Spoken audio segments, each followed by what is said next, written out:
Good evening. Hi. Come and join me. I don't even have a drink. While you join me, I'm going to stick the kettle on. Hold on.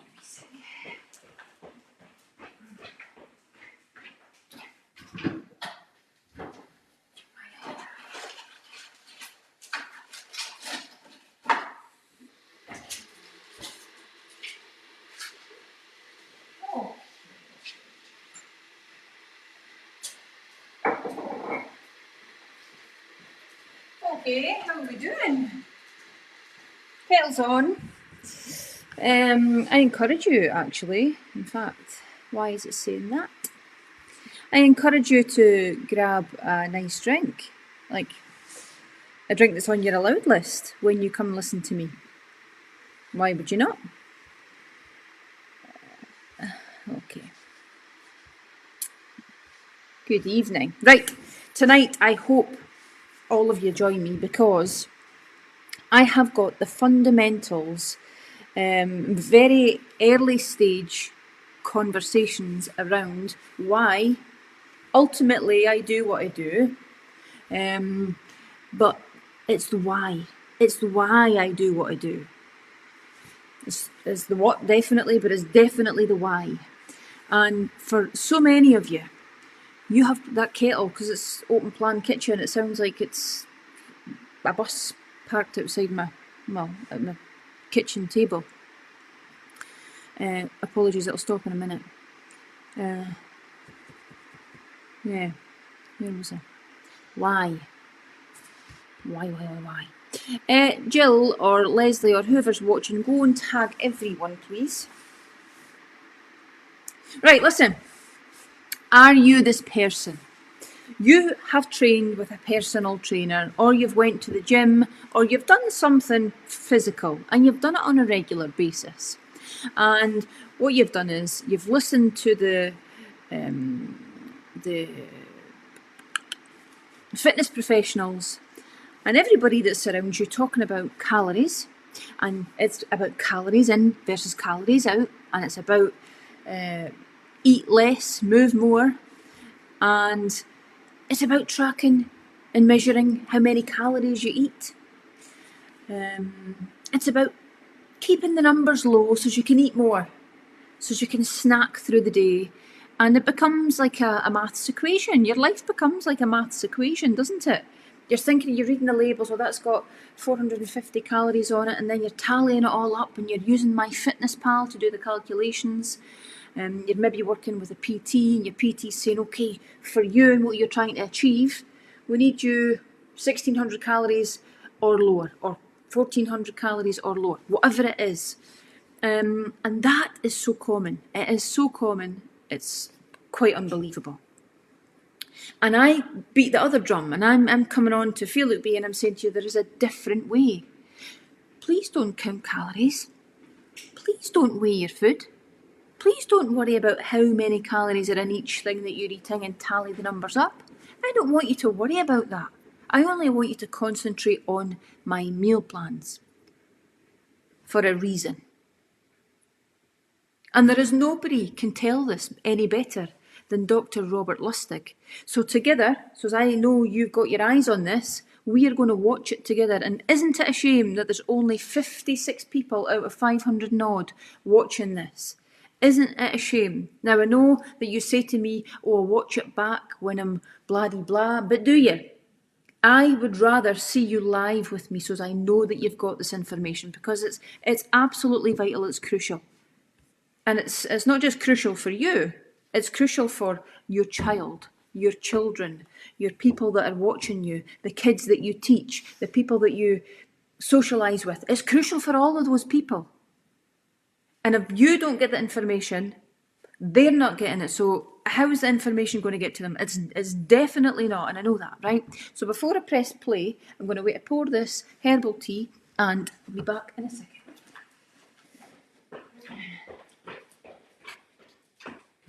Tag your pals, please.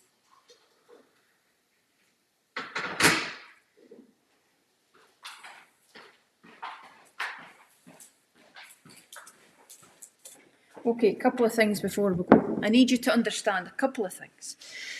So, see the carbohydrates that you think are carbohydrates, which are, every single carbohydrate gets turned to sugar in the body. You have to understand that. Doesn't mean that you have to eat white table sugar to increase or to raise your blood sugar level. Any carbohydrate that you eat does that.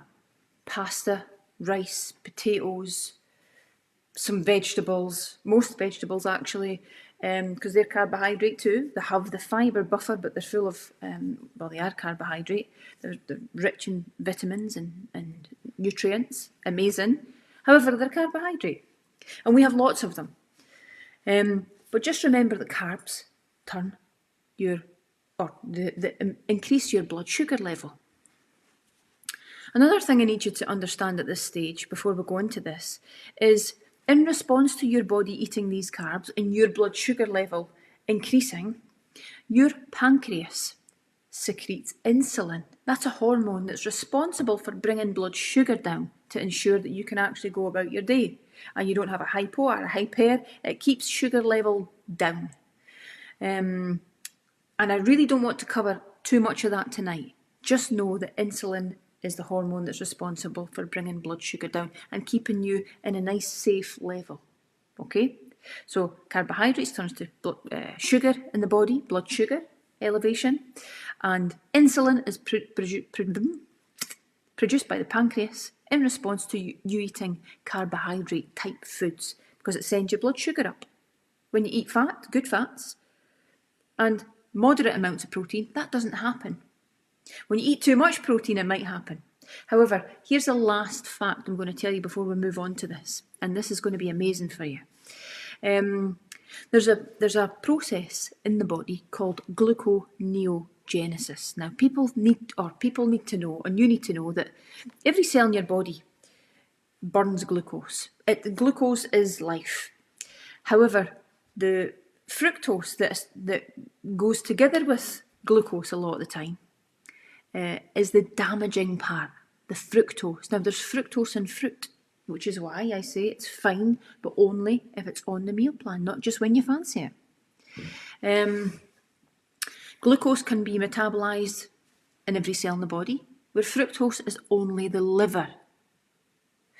But in the absence of you eating any glucose, your body's really clever, it needs it, and so your body makes it.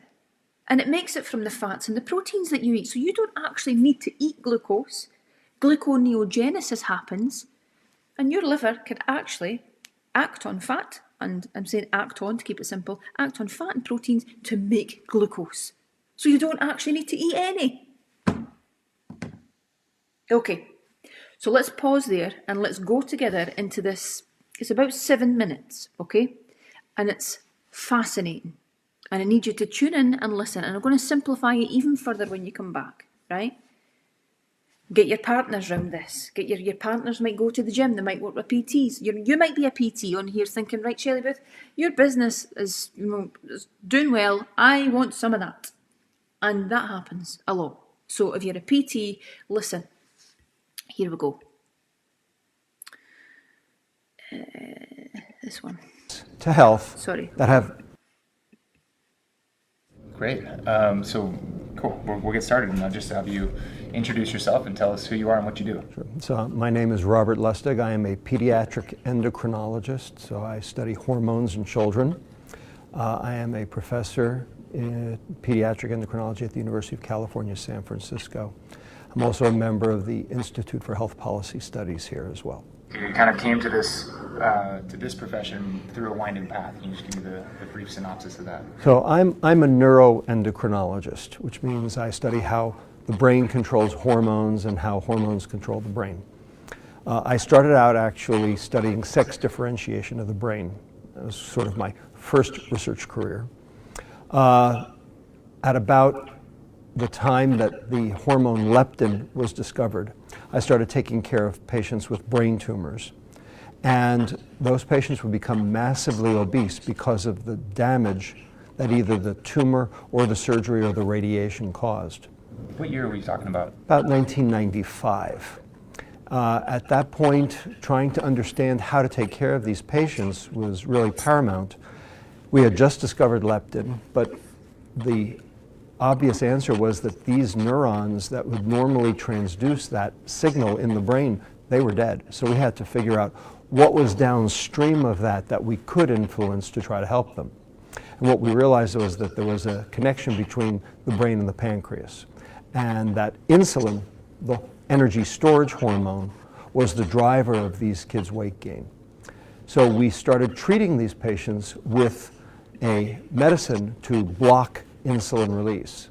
And lo and behold, not only did they lose weight, but they started exercising spontaneously. And so what we realized from these studies was that the behavior was actually secondary to the biochemistry, and that when you altered the biochemistry, the behavior changed. And that was a very big insight back in, I would say, 1995. Then the question became, well, most people don't have brain tumors. Right, so I've introduced probably most of my clients to this man. So you'll see a lot of people saying, oh, I love this guy, I love this guy. His work is phenomenal. It's just, he is a thought leader in this field.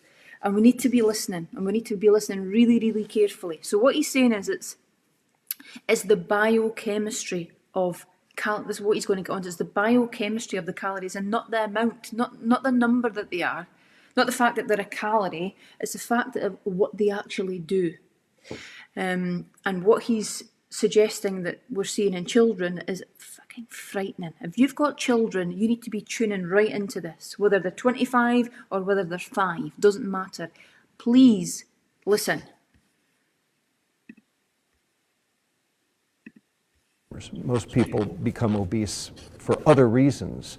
And of course, everybody put it on gluttony and sloth, diet and exercise. You know, a calorie is a calorie. You are what you eat. Any calorie can be part of a balanced diet. All of these mantras of the food industry. But it became very clear that that really wasn't the case, because diabetes was actually going up faster than obesity was around the world. And that took me to the question of, was there something specific in the Western diet that was driving chronic metabolic disease? And that led me to sugar. And over the last 10 years, we've elaborated the specific toxicities, that is, the detriments to health that have nothing to do with sugar's calories and nothing to do with sugars causing weight gain, but due to the biochemistry of the molecule itself. So this is sort of my third research career as a metabolic physiologist. There's so much there, but let's dig into the sugar portion. So beyond the calories, you've called sugar poisonous. Can you elaborate on that? In high dose. Okay. So sugar is toxic in the sense that it proffers a specific set of biochemical alterations that are detrimental to human health, unrelated to its calories. In that respect, it is very much like alcohol. So alcohol is not dangerous because of its calories, even though it's got 7 calories per gram. Alcohol is not dangerous because it causes weight gain. In fact, a lot of alcoholics are actually quite rail thin, yet they're very sick. Alcohol is dangerous because of the molecule, because of the inherent toxicity of the molecule, because of things that alcohol does and how alcohol is metabolized in the body. So when you consume alcohol, number one, some of it goes to the brain, and obviously we celebrate that effect, but obviously if you do that chronically and long term, you get brain damage. In addition, alcohol goes to the liver and is metabolized in the liver. The problem is that alcohol, when it's metabolized in the liver, when provided in excess, it gets turned into fat. And liver fat turns out to be the primary driver of chronic metabolic disease. So all of the diseases of alcohol, type 2 diabetes, fatty liver disease, and brain problems, we are now seeing in children. And they don't drink alcohol. But boy, oh boy, do they consume sugar. And it turns out that the molecule in sugar that is sweet, called fructose, so sugar is made up of 2 molecules, glucose and fructose. Glucose is the energy of life. Every cell on the planet burns glucose for energy. Glucose is so important that if you don't consume it, your liver makes it. It makes it out of fat, it makes it out of protein, a process called gluconeogenesis. So you don't have to consume glucose to live.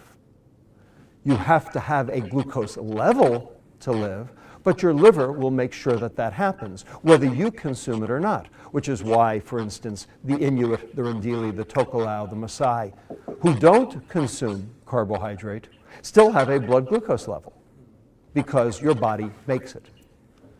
Fructose, on the other hand, is completely vestigial to all human life, to all animal life. It is a remnant, it's a holdover from our prokaryotic or bacterial ancestry, our plant ancestry. We don't need it to live. We can live just fine without it. We do have the capacity to metabolize a limited amount of it, exactly the same way we have a limited capacity to metabolize a certain amount of alcohol.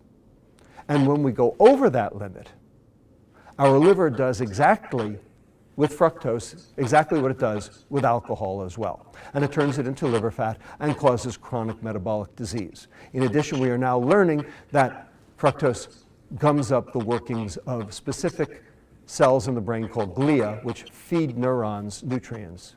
And so also seems to have detrimental effects on the brain as well.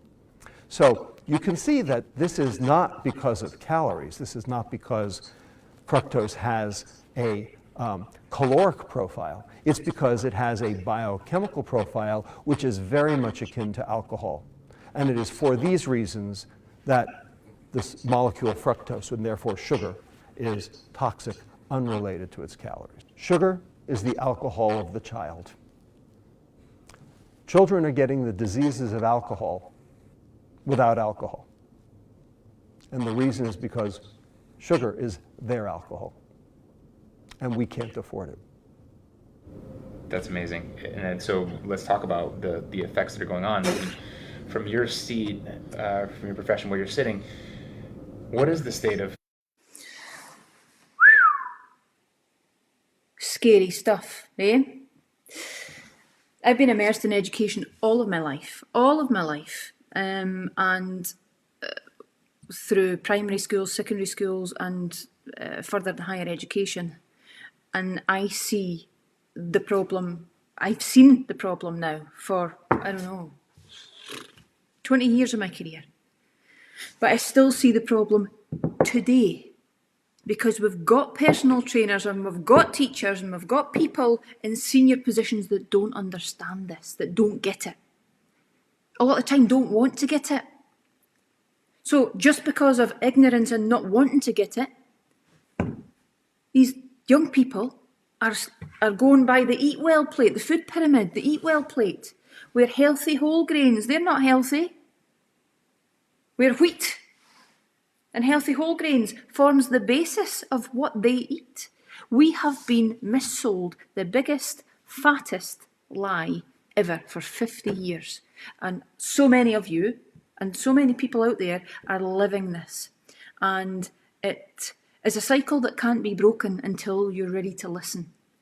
And I'm absolutely gutted because there's only 77 people on this. We need everybody on this. We need everybody's eyes getting this information at the same time, because it's powerful when you're on a live. It's really powerful because you're getting it there and then. When you're out walking, it's fine. Yeah, it's fine if you're working. But you're listening to it yourself and you know you're disconnected from everybody. If you can get on a live, please get on a live. This is crucial. Fructose is the alcohol of the child. However, you're an adult. And if you've been eating fructose, which is in absolutely everything, if you've been eating processed foods, look at the label, there's fructose in practically everything, from every condiment to every processed food that you'll peel the cardboard off, and then the plastic, and then it sits in plastic and you shove it in the microwave, or it's in a jar or something, there'll be fructose in there. So you might not even drink. You might be skinny to the eye, you might be quite muscular. But metabolically, because of the way you've been eating and what you've been eating, and the biochemistry of what you've been eating, basically shit food. And it's not even food, it's stuff. It's food stuff. It's made in a factory, it's bleached, it's full of agents and bulking agents and basically chemicals, to the point that you can't even read what it says on the labels, because you're like, right, there's like 25 letters, right, chlorofluorofluor. You can't even say it. But yet we feed our kids it, and you eat it, because it's only 140, 250 calories, 400 calories, whatever it is. So we're living in an age where we've got the information. People like him, I've learned for, 18 years off this guy. We've got people like him and others doing incredible research and bringing it back, but yet we've still got people who just want to take your money and your 35 quid an hour and tell you should be in a calorie deficit and you can eat rice. Well, what does the rice do to blood sugar? It sends your blood sugar through the roof.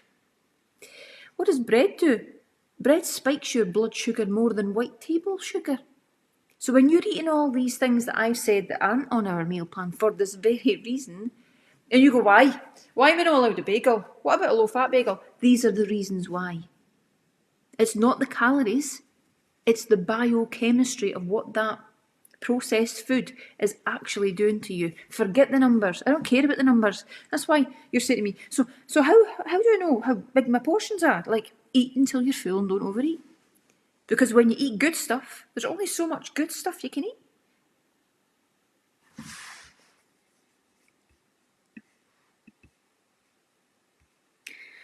Which is why fruit juices and apple juices and fresh orange is not ever going to feature on any of my meal plans, because it's pure fructose. The fibre has been stripped out, has been heated. The good stuff has been boiled out of it. It's just pure fructose. So it's one of the worst things you can give to your kids.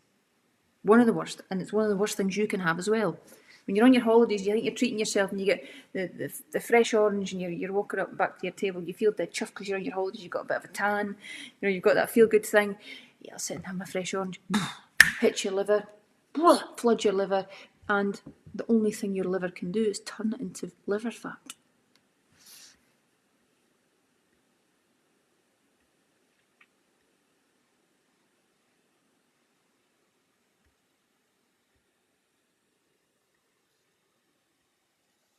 Is it freezing? Oh, is it keeping freezing? Am I back now? Am I okay now?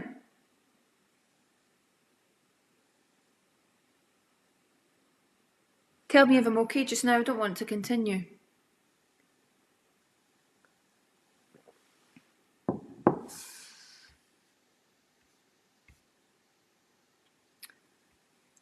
I'm not seeing comments coming through. Am I okay? Yes, okay now, brilliant. Okay, the next part I want to show you is the myth that we've all been sold. The saturated fat is the demon, and if you eat saturated fat, you're going to die, and it should all be about the calories. And actually, it's your fault if you're fat. It's your fault. You need to move more and you need to eat less. In fact, I got my bloods taken yesterday. This is exactly why I framed this the way I have, because when I feel things, I think, I need to tell them this. So the nurse was absolutely lovely. She was amazing. I got bloods taken for some insurance, some life insurance. And so she come out, really, really nice woman, and a wee bit overweight or whatever, and she was talking about that, and she was open about it, and she says, I know. She says, she didn't ask what I done, but she was in my mum's, so I thought my mum would maybe gender up on what I done, when she's sitting waiting, because I forgot I had her. And my mum says, Shelley, there's a nurse here for you. I thought, fuck, right, I'll be there in 2 minutes. So I got there, and so she sat down, she went, I know, all I need to do is eat less and move more, I know. And this has been a nurse. She's been a nurse for, I think she says 30 years or something. That's a nurse. And that's not an isolated incident or conversation. I've trained many nurses who go to me, you don't get taught this. Doctors don't go through this with you. Doctors will tell you to eat healthy whole grains. And in fact, if you've got an elevated cholesterol panel that's not hereditary, they will tell you to go back and reduce your fat content and eat healthy whole grains, which I need to speak to you about in much more detail. than that, because it's really, really important. But there's lots and lots of myths around that you actually live by, and it's scary for me, and I'm hugely passionate about it. I really am. I've got the burn in my heart to tell you this stuff because I need to help you. So let me show you this next video that's only about 2 or 3 minutes, and I hope that the connection is good. It should be. It says it's good. Okay. It's not Great. that one. So the effects that are going on, I mean, from your seat, from your profession where you're sitting, what is the state of pediatric, health and well-being in the United States? Well, we have a problem right now in medicine in general. We have 2 camps. We have the camp that has been in charge, shall we say, for the past 45 years, and that camp has basically come down on the side of the premise that a calorie is a calorie, that it's all about the calories, that if you're overweight, it's because you either eat too much or you exercise too little or both. And it's just that simple. And it's just a simple math problem. And anyone can do the math, which allows, shall we say, ancillary service professionals to be able to do the math as well. But this is not about math. This is about science. It's not the physics of the calorie that's in question here. It's about the biochemistry of specific foodstuffs and how they are handled by the body that is in question here. And not everybody understands that science. So what we have now is a burgeoning new nutrition, if you will, that is basically upending the previously held premises, and there's a fight, a revolution, a bloodless revolution so far, but nonetheless a revolution within the field of nutrition and health. And right now it's reached fever pitch, in part because we have now learned that the food industry and the sugar industry has actually impacted in a very negative way the knowledge and the research that went on 45 years ago that led to this premise that it's all about calories, that it's all about saturated fat, that it's all about how much you eat and how little you burn. We now know that that was a canard. We now know that that was a mistake. And so getting people to back away from something that they've believed for 45 years is not easy to do. Is it fair to call it a mistake, or was it more like a conspiracy? Which is why I'm here. This is exactly why I'm here. Getting people to back away from what they've been taught or what doctors have taught them in terms of, saturated fat, too much saturated fat is going to do this, and it's all about the calories and you have to move more than you eat, and it's calories in, calories out. So if you eat, 50, 100 calories worth of broccoli and you eat 150 calories or the same amount of calories worth of jelly beans, then it's the same thing. Absolute nonsense and garbage, because broccoli doesn't come with it, or doesn't have the hormonal impact as jelly beans do. The pure sugar and the glucose and the fructose, not necessarily the glucose, by the way.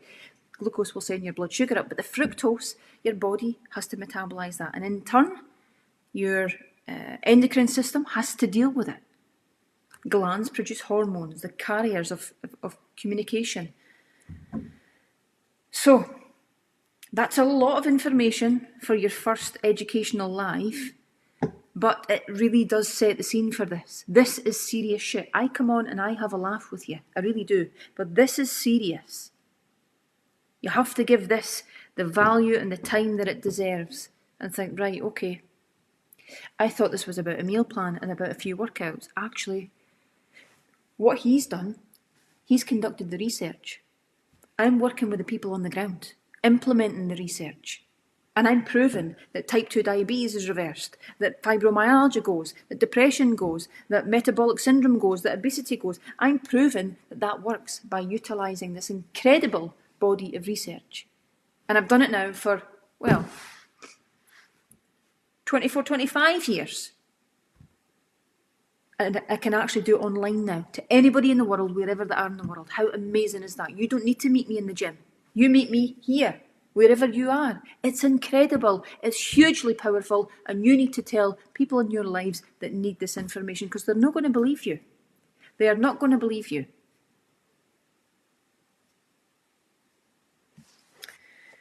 And breathe.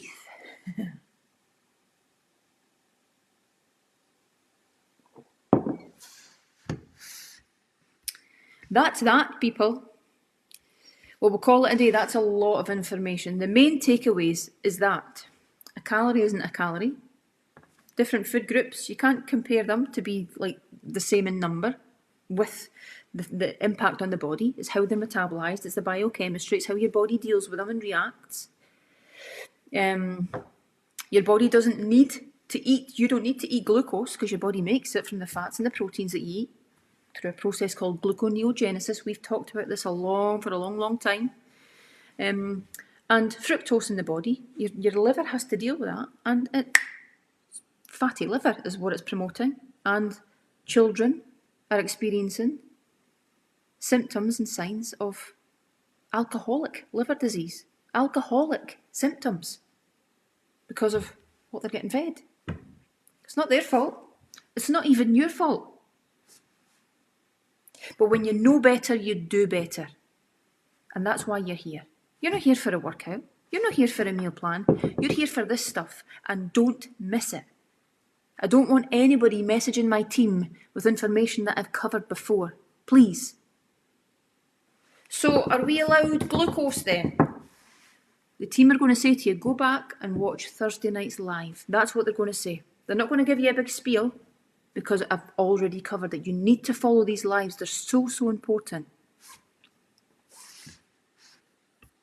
And not only that, it gets you into the pattern of what Feel Look Be is. It's a plan. It's a prescriptive plan. And you should be following it. That's what you've paid for. You know, I hold your hand right through the process, and the team back me up on that. But you have to do the work. You have to meet me halfway. Okay, yeah, I'm done. Leo's at the golf. Did you see his golf swing on my Instagram story? In fact, my Instagram story, I've just posted, I've done a video today. I love hay bales, and right in the field in front of me, there must have been about 1,000 hay bales, and I missed them by days. And there was one hay bale in the field, and it had my name all over it. Just one, in the whole field. So that's on my Instagram, and it's on Shelley Booth Health Coach page. So please go and follow the Health Coach page on Facebook and the Instagram page, Shelley Booth Health Coach, and keep in touch with everything that's going on. At 8 o'clock, we have the most phenomenal interview with a client of ours. Leslie is interviewing Susan on the Shelley Booth Health Coach page. It goes live on tonight at 8 o'clock. So please go and watch that. Just jump over and be completely inspired. And these are all about, they're just real life stories of one of you and what you've experienced, where you're at, where you were, and people paying it forward because they know that these interviews help people. Because there's people that are sitting at home that feel just like you do, or you did, and they go, actually, it's too hard to believe, but I believe you because you're real. You've done the programme, so it works for you, it works for me. And that's totally true. That was Dr. Robert Lustig. There's Lustwig as well, but it's not that one. It's Lustig, T-I-G. He's a paediatric endocrinologist, and he's phenomenal. He really is. So if you need to see that again, just go and watch it back again. I'm sure you do. And between now... Oh, here we go. So we're on Thursday. Here's what happens. Let me grab my phone. Don't go anywhere.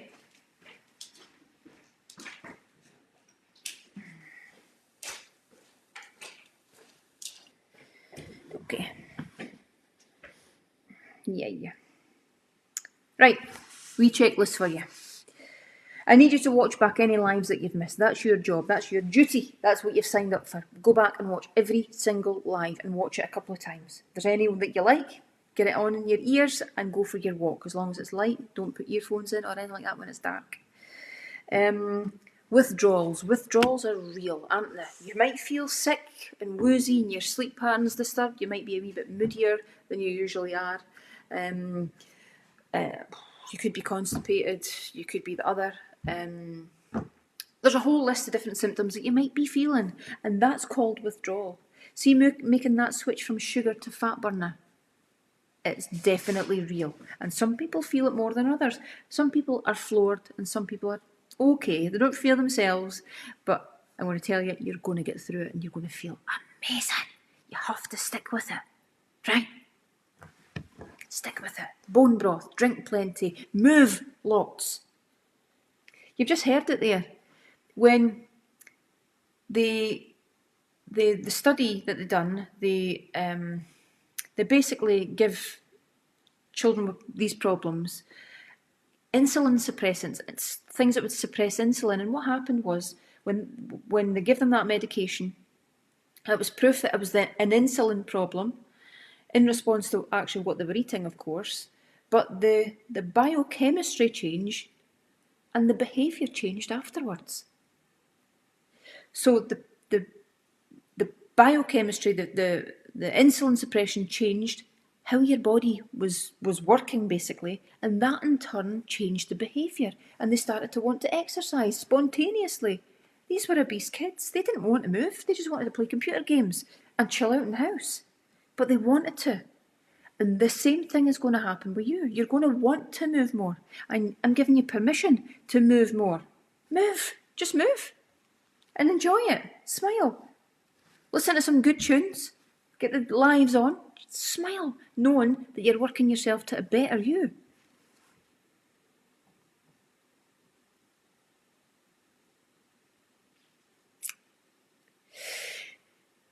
The meal plan. You must be following it. And if you're not following it for some bizarre reason, I don't know why you would do that. I don't want to see your pictures because it throws everybody else. Have a wee bit of common sense and a wee bit of understanding. This is a prescriptive programme for a reason. So you don't come on here and do your own thing and go, check me. Look at me. Look at what I'm eating. What are you all eating? Oh yeah, that's on the meal plan. I'm not having that. That's not what it's about. Follow the meal plan. The new meal plan comes out tomorrow. You've got all weekend to go and get your shopping in to start again on Monday. Remember, the live is on Sunday night at 7 o'clock on Sunday night, our usual time, because obviously it's the Queen's funeral on Monday. Okay. The yoga will be posted into the group tomorrow. I need you to do the yoga. I need you to be long and lean and not pent up and contracted, long and lean, but also the mind to muscle connection. If you're a yogi, you'll get this. But if you're not, you'll think, nah, don't need yoga. I'm not a yoga person. I used to say that years ago. And then the gorgeous friend of mine, Madeira, oh no, it's the window cleaner. And do you know what? I forgot his money. Hold on. I said come up tonight at 8 o'clock and I forgot to go to the bank. Get outside my setting from the speakers. That's it. I'll see you on Sunday night. I better go. I'm home about 4 weeks. So, this is how real this is. I'm going. Go and watch the new reel. Instagram and Facebook. See you later. Bye-bye. Move lots over the weekend.